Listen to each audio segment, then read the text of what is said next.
Today I am trying a new segment called Games I've Recently Played That I'm Obsessed With and Want to Show You. I'm gonna work on the title because it doesn't roll off the tongue, that's for sure. Hello and welcome back to my channel. My name is Jason, or as many people on the internet call me, Easy Cat. Either is fine. As I said, I really just wanted an excuse to show you some board games that I've recently played that I really enjoyed. I do a lot of short form content, doing quick overviews of games all the time, but these are games that I really wanted to gush about. And when you do short form content, especially when you post it on Shorts on YouTube, it has to be under a minute. And that is not a lot of time to gush. I mean, it's like I can get a quick gush in and be like, oh, I really liked this, and then the video's over. It's so fast. So I wanted a chance to talk about some of these games and just tell you a little bit more about them and why I love them. You know, some of these I'll be hopefully putting on your radar because some of them are newer or have just come to market or have just been kickstarted. Some of these have been out for a while. It's gonna run the range.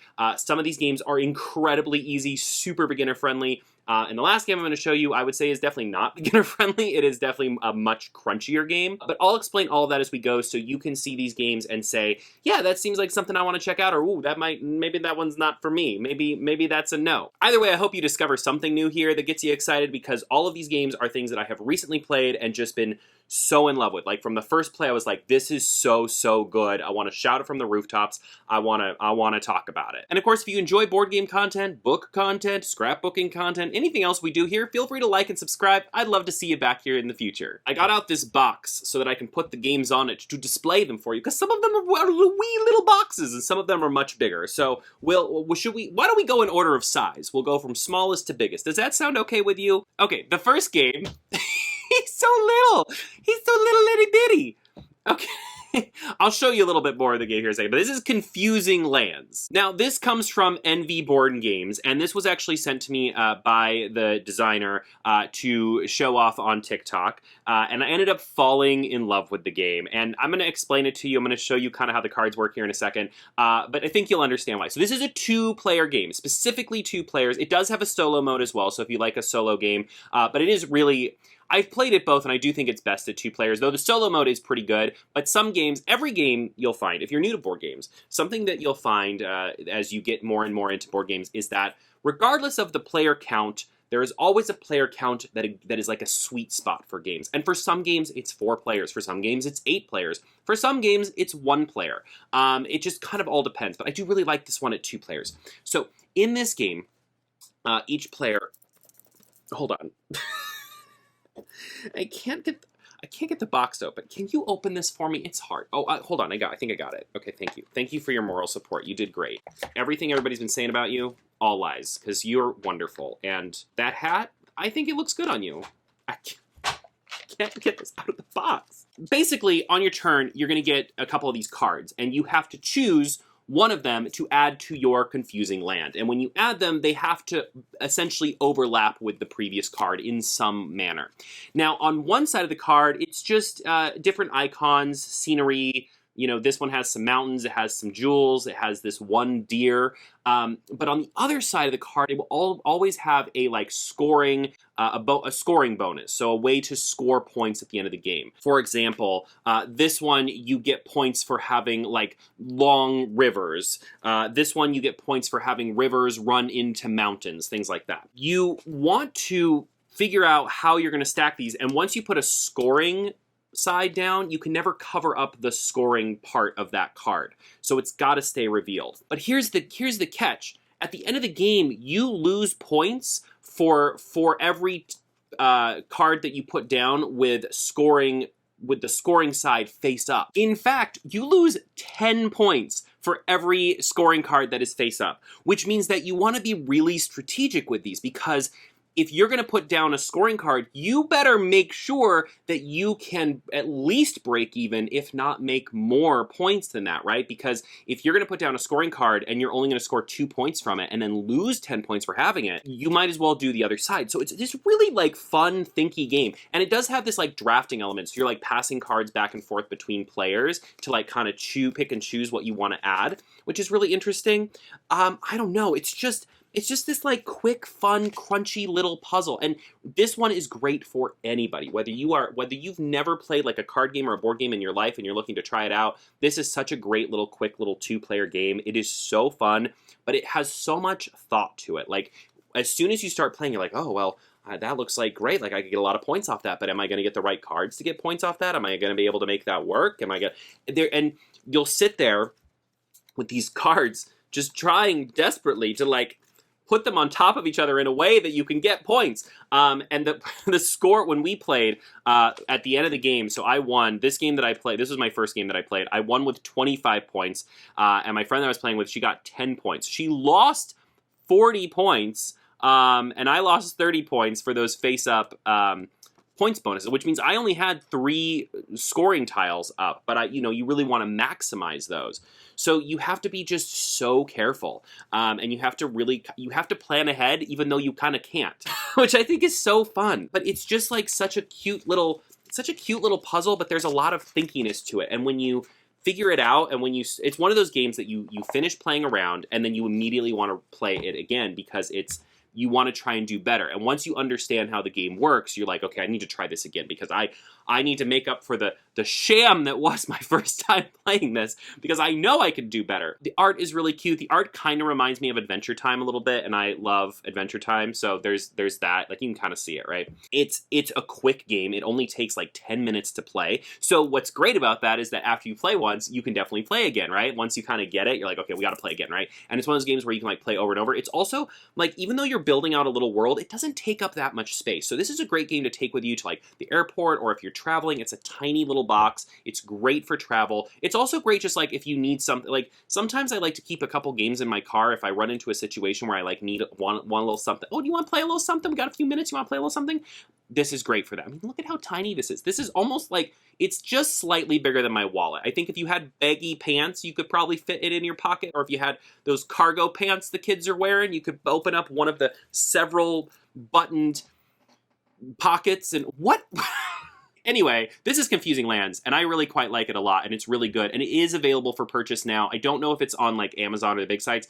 It might be, but if not, you can go to Boardgames, and they should have it there. But this is spectacular. For such a little box, it packs quite the punch. I really like this one a lot. Next up, we have Molehill Meadows. Okay, so this, now, full disclosure, this one was sent to me by the publisher. After this, none of the other ones I'm going to show you today have been sent to me by publishers. So Confusing Lands was sent to me a while back to do some content for it, which I did. And this was sent to me to make a short video on TikTok and Instagram, which will be posted in the next day or two. But I loved it. So this just finished its crowdfunding campaign. I don't want to say Kickstarter for sure, because I don't know if it was, I can't remember if it was Kickstarter. But they're going to be doing late pledge now, so you can still basically pre-order it. But I would assume, because of how complete this demo copy was, I would assume this game is like pretty near completion, and that they'll get the copies rolling out pretty quick, because this is not a prototype. Like, this feels like a finished game.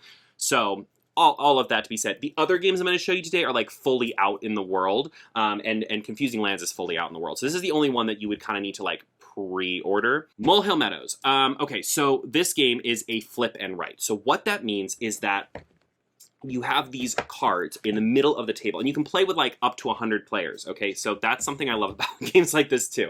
So you have these cards in the middle of the table. You can flip one, and it's going to have like a cute little mole on it, and then it's going to have like a Tetris-y shape. So if you've never played this type of game before, it's called a flip and write, and these Tetris-y shapes make it what's called a polyomino. Polyomino games are games that have these like Tetris-y shapes that you have to fit together in some way, and also it's just a fun word to say, polyomino, right? Try saying it. It'll make your day better, I promise. Okay, so you flip a card, and then you have to try and fit this shape onto your mat, and everyone has their own little pad that they're scribbling their mole tunnels onto. But there are some rules, right? So for example, when you connect tunnels, they can only be connected by one side to your previous tunnel. They can't be connected by more than one side. So that quickly makes things kind of difficult.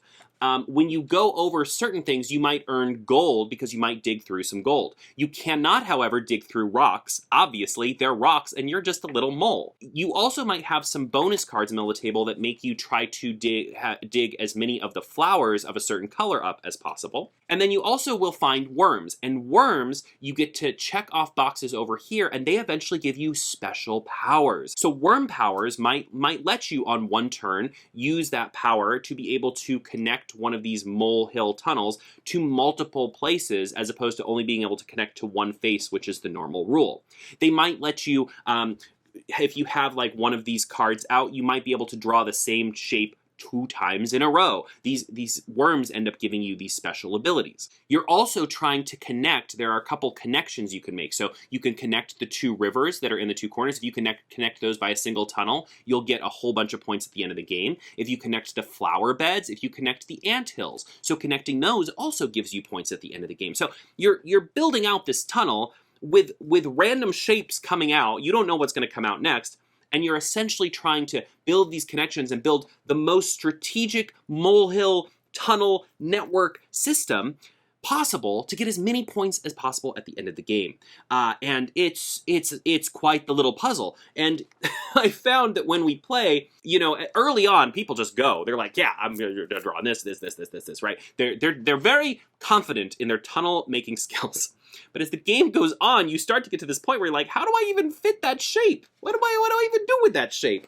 It gets quite challenging because you run into situations where there's something you really want to do, but you cannot do it because you would be breaking the rules if you did. So you have to be very careful about how you draw your molehill. And you have to you have to plan ahead, even though you can't really plan ahead. But you kind of can. Like when you make certain shapes, you can look at that and be like, there is no way I will be able to connect anything to that to get to where I want to go. So you have to be really thoughtful about that. It's also just crazy cute, adorable. Oh my god, like these little moles and little moles on the cards, so cute. I left a bunch of cards out of the box. I'll put them in a second, hold on. I think I love roll and writes, which is where you roll die to do things like this, and then flip and writes, things where you're like writing on your own little pad and creating your own little thing. I love those games already. So this was an easy sell for me to just like absolutely fall in love with.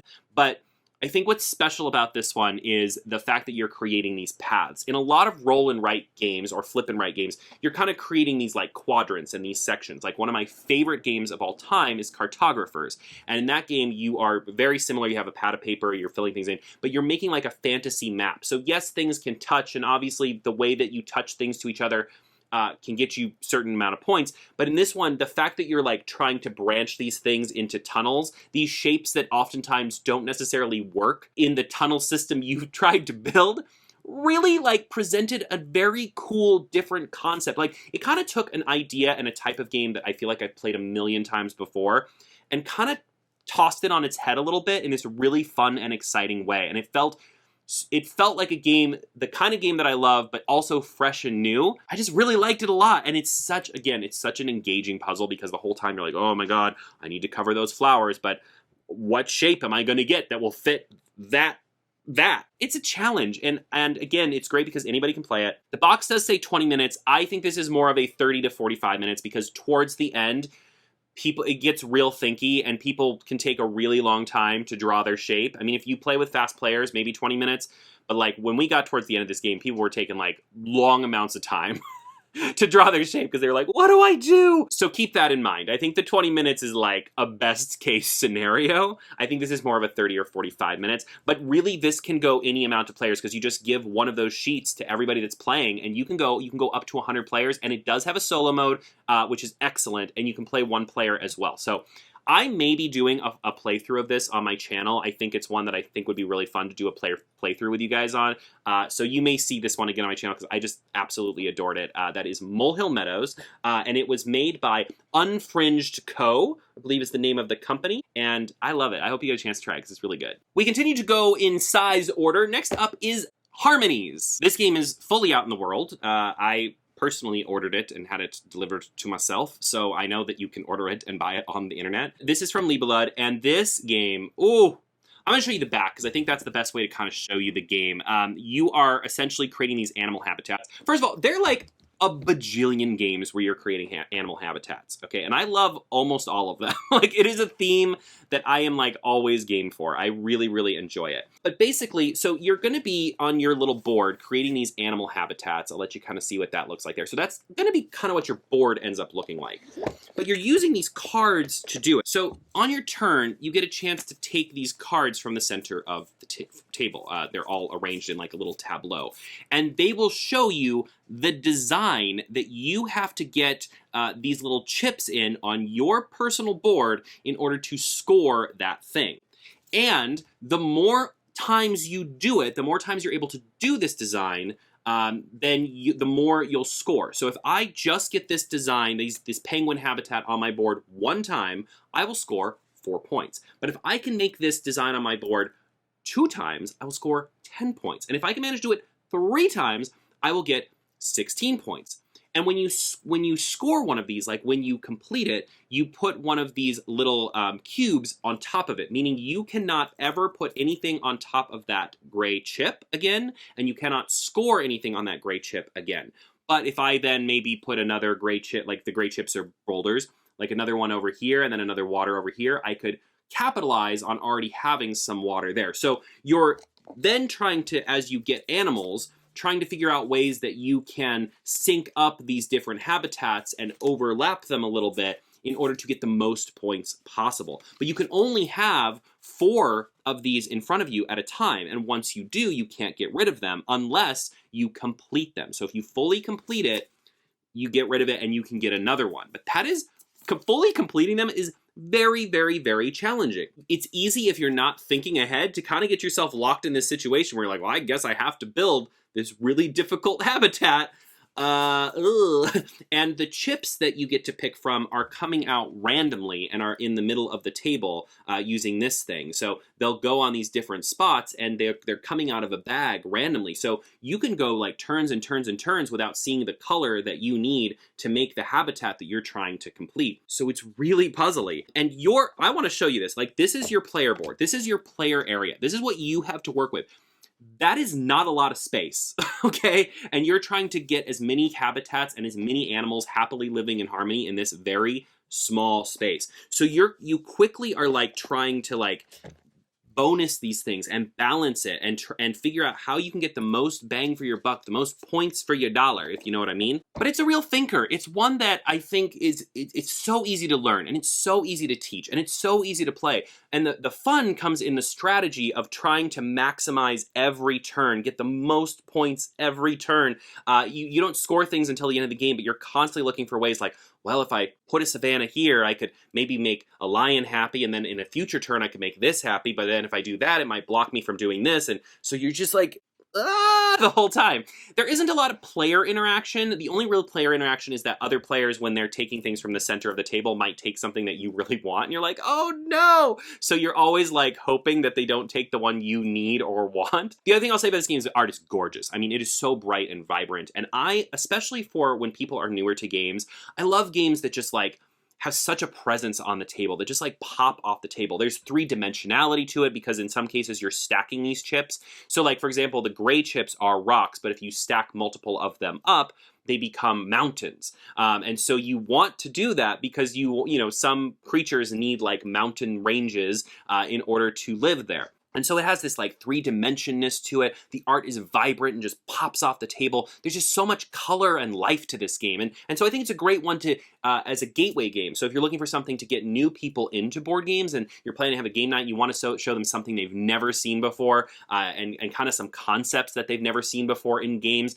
this is a great one for that because it's so easy to learn and play, but there's so much thinkiness to it. And when you get points and when you're able to get like multiple points in a turn, you just feel so darn smart. And I love games that make me feel smart because real life certainly doesn't make me feel smart. So I have to get that from somewhere, and I get it from my board games. And I think that's fine. Why has this become a therapy session? Okay, so this one is for 1 to 4 players. It does have an excellent solo mode. It says it takes about 30 minutes to play. Again, I would err closer to 45 minutes, especially if you're playing with 4 players, because it can get a little thinky towards the end, but like 30 to 45, maybe an hour at most. If you're playing solo, it's going to go quick. It's like a 20-minute game. But like 30 to 45, an hour if you have some real thinky players on your team, or especially if you have new players. I think if you have new players, plan for about an hour because they might have some questions. But it's a pretty like easy game to grasp once you start playing, and it does have some very helpful player aids to kind of keep track of stuff, because there are certain things that you get points for at the end of the game just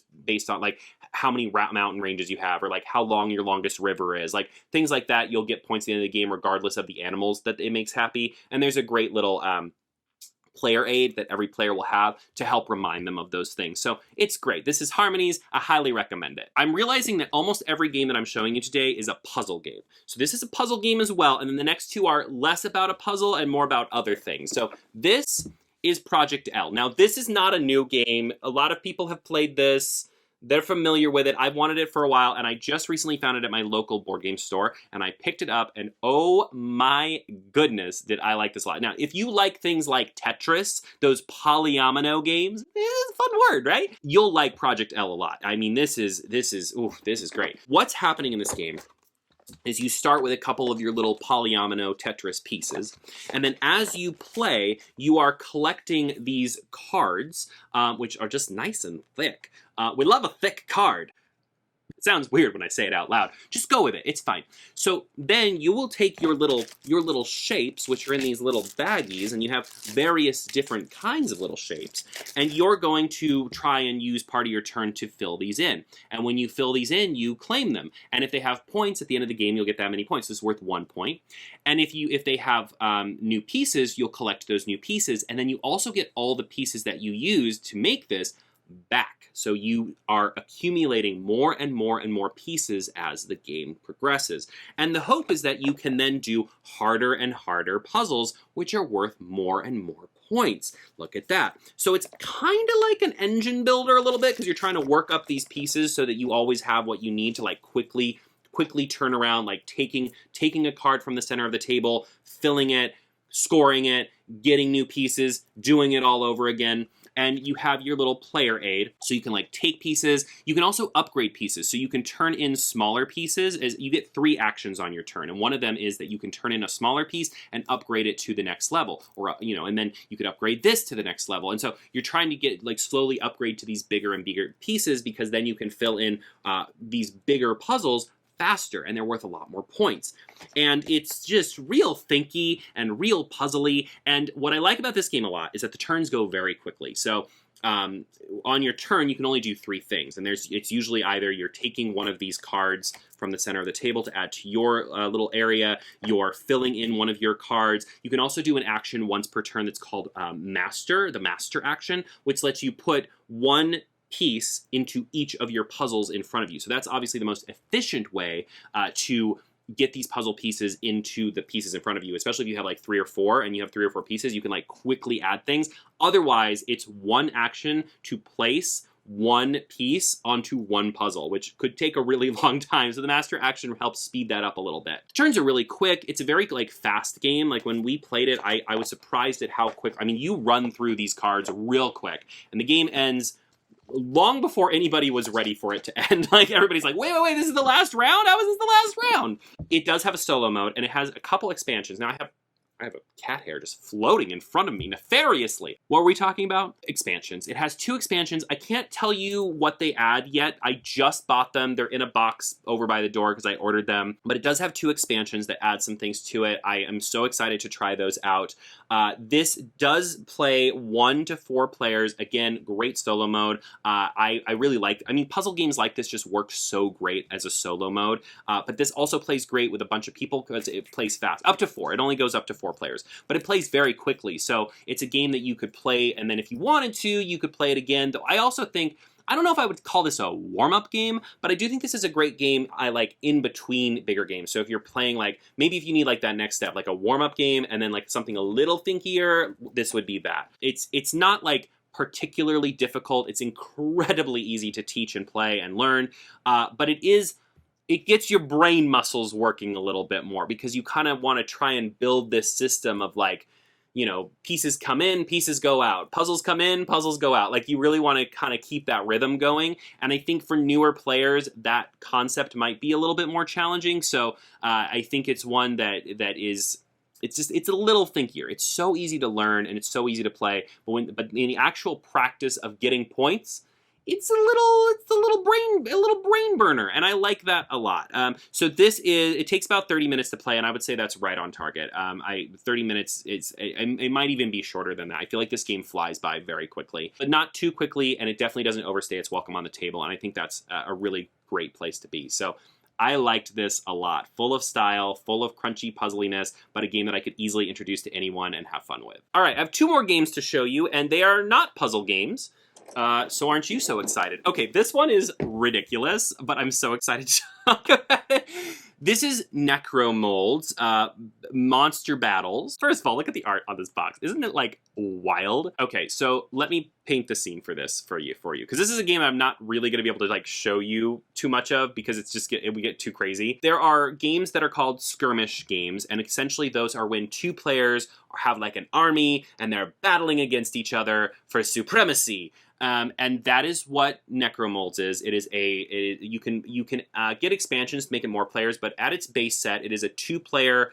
We both have an army, and we are charging our army towards each other and using attacks and magic to try and conquer the other army and win the day. What makes Necromolds so special is that to make your army, you use clay. So I lied. I am going to show you a little bit. I'm not going to make one of the army figures because it just gets it'll be messy and crazy. But you have these molds, and you put Play-Doh into them, and then you squeeze it shut, and then you pull your little characters out of it.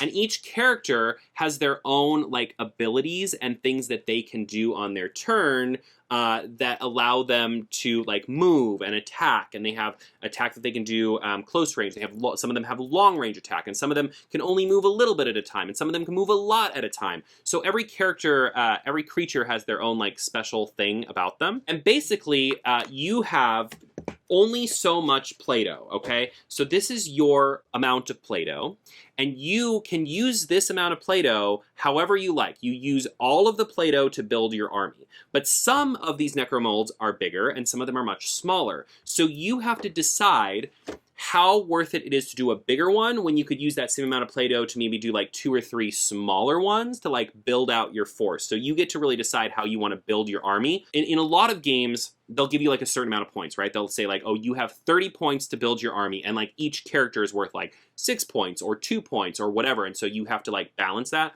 This game doesn't do that. It literally just says, this is what you have to build your army with. Once you're out of this, you can no longer make any more minions.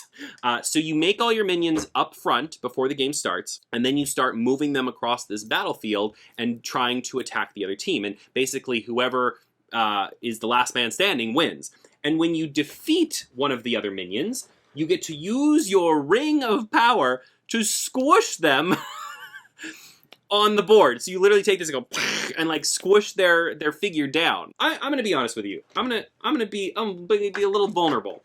I kickstarted this, and I think I was it was very much an impulse purchase. I saw pictures of it, I saw a video of it, and I was like, this looks crazy. I must have it. But then when I got it in the mail, I was like, the excitement had worn off a little bit. And I was like, oh God, did I really just spend all this money to get this? Because I went all in. I got a bunch of expansions and things like that, and I was a little worried. But then we played it, and it's so fun, and I swear it just makes you feel like a little kid because you're making the Play-Doh figures, you're charging them across, getting to squish them, you just feel it's so fun. You're like, nah! It brought out this like joy in myself, and I was playing with my friend Laquita, and it brought this joy out of both of us. Like, we were giddy. We were just so excited to play this, and we were every time we got to crush one of each other's soldier, like little army people, little monsters. We were so excited. We were like, yeah! And what's crazy, certain things will happen, like when you roll dice when you attack, and if you tie in like fist-to-fist battles, you both get squished. So we'd be like, just like, and by the end, it's just like this graveyard of clay across the board, which just looks hilarious. And you'll have like one lone guy just like, help me. We just had so much fun with it. And there's a ton of expansions out, as there are with many like skirmish games, that add other characters who have other abilities and things like that. And there are, the base set of rules is so simple that anybody could play it, but there is included in the box more advanced rules if you want to make this a little bit more competitive. If you are someone who is used to playing skirmish games, if you're someone who's used to playing these like tabletop war games, there are more advanced rule set in the box, so you can absolutely do that. We played with the base rules because we just wanted to try it and have a little fun, and I don't play a lot of like skirmish games, so I'm a little new to this genre, but oh my word, it It was so fun and so ridiculous. And this game, this book, I don't even know what kind of video I'm making anymore. Are we talking about books? Are we talking about board games? Who even knows at this point? This game completely took me by surprise. I did not expect to love it as much as I did, and I absolutely did. It's so fun, and I think if you have kids, this would be a great game for kids. This would be a great game for parents to play with kids. This would be a great game for kids to play with other kids. This is a great game for adults who want to feel their inner child to play with other adults who want to play their inner child. It's so fun, and the art is so whimsical and crazy. I mean, whimsical is probably not it's grungy. The art is very the cover of an 80s rock album is what this art looks like, and I kind of love that. It's such a joy. It's such a joy to play. That is Necromolds. It says it takes about 45 minutes. I would say maybe an hour because you have to make all your characters, and then you have to so I would say it's probably closer to an hour, especially when we played it. I think we went over an hour, but I really liked this a lot, and it was so fun. We come to our last game. Look at this big boy. Okay, so this is Black Rose Wars Rebirth. This is from Ludus Magnus Studios. I recently got this. I believe I went in on their Kickstarter, or I might have done a late pledge for it. I can't remember. But oh my god, I've been recommended this by a lot of people, and sometimes when games are really big and they have a ton of expansion stuff, sometimes I'm a little wary because I feel like I get a lot of those. Now I'm a little more careful, but for a while I would just get so many of them, and I feel like I never have the time to play them. So they end up sitting on my shelf, and I feel bad for going all in on these games and then not really giving them a chance because I just don't have time. So I had waited on this game, and then I had multiple people that I'm friends with on Instagram and TikTok had told me, oh my god, this game is so good. People I really trust their opinions. They were like, listen, this game is worth it. It's so good. And they were right. I want to play this game a couple more times before I make this definitive statement, but I definitely think this will end up in my top 5 games that we own, my top 5 of all time. I just think it's such a cool game. The problem is it's really hard to see anything. I think I have a couple pictures of this game, so I'll try to show some of those as I talk through magic of editing. And if I don't have pictures, this will just be an awkward moment where you'll be staring over here this whole time hoping for a picture, and it will never arrive. So in this game, you are playing as a wizard-type, mage-type character, and you are exploring this labyrinth of rooms, and you have a deck of cards that has a bunch of spells that you can cast in it. And you have to kind of pre-program these spells. So before you do anything, before anybody is moving or doing anything, you're kind of programming these spells secretly. This is a competitive game, so you're playing against each other. So you're going out onto this modular map. You put out the tiles at the beginning of the game, and every room has special abilities that it can do, and you're going around and you're trying to basically collect points, and you're also trying to take out your opposition. So you're trying to take down other mages.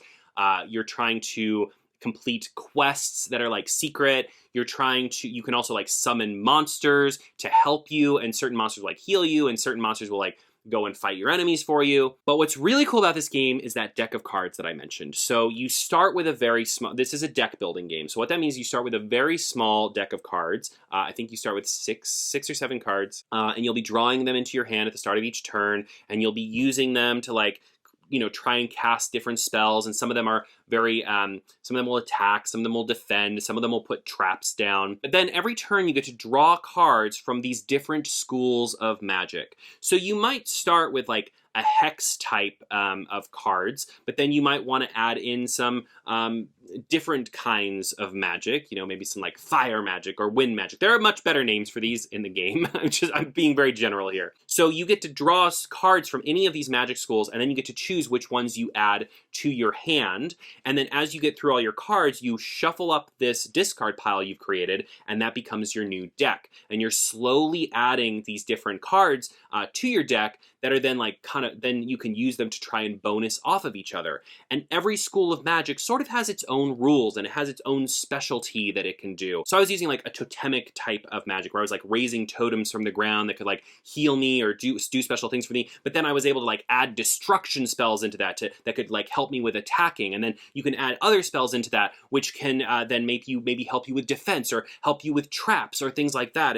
And so you're slowly building up this deck of just this really cool set of spells that you've slowly been putting together over the course of the game that are making you stronger and stronger and stronger. And the really cool part of this game is finding ways to bonus all of those cards, to make all of those cards and spells work together to do really cool things on the board, to take down your opponents, but also to earn points. And as you cast spells, a lot of these spells are basically giving off this like energy to the house, to this labyrinthine type house that you're in. And you start, and all of the rooms in this place are basically destroyed. So once they become repaired, they will flip over, and the other side will have different abilities, and you also will then earn points for them basically repairing themselves. And what's cool is you have these little cubes that are in your player color, and whenever you attack another mage, if you hit them for 5 points, for example, you'll put 5 of their cubes on their little health marker.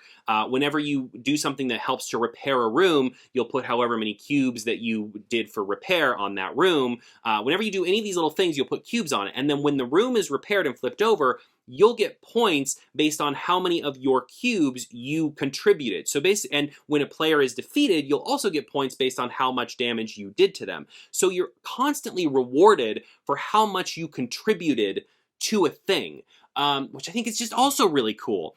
There's just so many little cool aspects, and it's this world, this dark, magical world that just invites you in, and you just really want to like explore all of it. You're like, well, what if I do this with this? And what if I use this card with that card? And what if I try to bonus this off of this? Or what happens if I summon this and then use it to do that then I could use this? Like it's just, there's so many little ways to make these cards do really cool things together. Oh, it's one of those games that you can easily become obsessed with because there's just so many different combinations. But what's cool is when you're drawing from these schools of magic, the decks are face down, so you don't know what you're going to get. You have a general idea of what each school of magic does and what its specialty is, but you won't know which cards you're getting until they're in your hand. So even newer players stand a chance against more experienced players because there's always this air of randomness to it. There's always this chance that you're going to discover a synergy between cards that you didn't even realize was there, that you didn't even think about before because you've never had this combination of cards in your hand before. There are tons of expansions as well that add all kinds of fun things. This base box is for 1 to 4 players, but I know that one of the expansions we got takes the game up to 6 players. I will say, because of the way that turns move in this game, I would imagine a 6-player game would probably last a good chunk of time. I'm just going to throw that out there. This has the game coming in at about 90 minutes. I would say it's probably closer to a 2-hour game. It is a crunchier game as well. So everything else I've shown you today is pretty easy to pick up and learn. This game for us to learn, we did end up, like I read the rules, we watched a couple of videos. This was a chunkier game to learn how to play. I want to make sure you know that going in. This is not like this is not baby's first board game. And certainly you could, right? It just would you could come into this game at any play level, but it is going to take longer to learn. And that's just the one negative to a big game like this. It isn't really even a negative, is that it is going to take a bit of time to learn and wrap your head around. But I will say the actual game mechanics. So I read through the rules. It's a pretty chunky rule book. We watched a couple videos. It seems like a lot, okay? After you like go through learning this game, you're like, this is a lot. I don't know. Then when you actually start playing it, the flow of the game is really good. Like it feels everything makes sense. Like as soon as you start playing, you're like, oh, good, that makes sense. Yeah, I understand why I would do that. Okay, yeah. The hardest part of the game is seeing the cards in your hand and saying, how am I gonna place these in a way that is going to work when I'm actually taking my turn on the board? That to me is the hardest part of the game. And that is not really something that can be taught. That part of the game, I feel like I learned by doing. And to be fair, it was very exciting to learn by doing. It's one of those games that every turn, as you do something, you're like, oh, okay, so that is how that works with that. Oh, okay, I got it. So then when you take your next turn, you're like, okay, so now I want to try doing this with this with this. And you slowly start to see it, right? Like it kind of like opens up before you. You're like, oh. And that is what makes this game so special, is that moment where you start to put all of these pieces together, all of these spells together to start doing really cool things on the board. It's magical. The one thing I didn't mention is that the actual Black Rose is like this evil entity, and it is playing against you as well. So you're constantly having to deal with basically labyrinth, this mansion place that you're in, is also trying to do bad things to you, and those bad things get progressively worse the longer the game goes on, because things escalate as the game progresses. And I also really like that, because then when we were playing 2-player, it wasn't just the two, I mean, it was the two of us like going head to head a lot, but it also had this other air of like, oh, the house is now just doing something bad to us. Okay, great. Which I think is really cool. There's just so much cool to this game. It's really special. It's definitely a game that, there are some games I've spent a lot of money on where I look back and I'm like, that was not worth, I shouldn't have done. I shouldn't have kickstarted that. I shouldn't have gone, you know, you have buyer's remorse sometimes. I absolutely don't have it for this. This is so special and so cool. And it's a game that like, there are a couple games in our game repertoire and in our collection that I would gladly play any day, anytime. I've often said this about Ark Nova. Ark Nova is another pretty big, crunchy game that, like, anytime someone's like, let's play Ark Nova, I'm, like, almost always going to say yes. This is another game I would add to that. Like, if somebody offers to play this, yes, absolutely, we're playing, because this game is so cool and so special. Fantastic job. Well done. Love it. It's so good.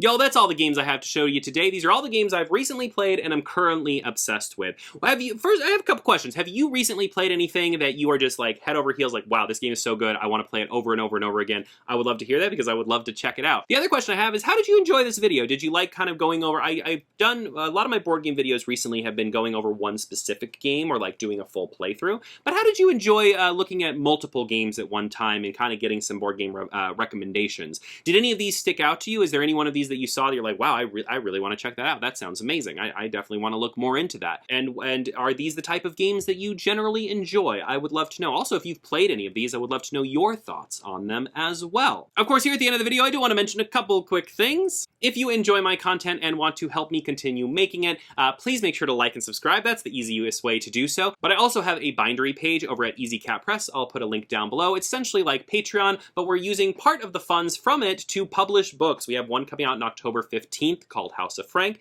and then we have another one coming out in spring 2025 called Of Monsters and Mainframes. I also have a free to join Discord channel. I'll put the link to that down below. And I have 2 free clubs you might be interested. One is a book club over on Fable, and one is an anime club also over on Fable. I'll put the links to those as well. Make sure to let me know your thoughts on all of these board games and any others that you might be currently obsessed with, and I'll see you next time. And as always, thanks for playing.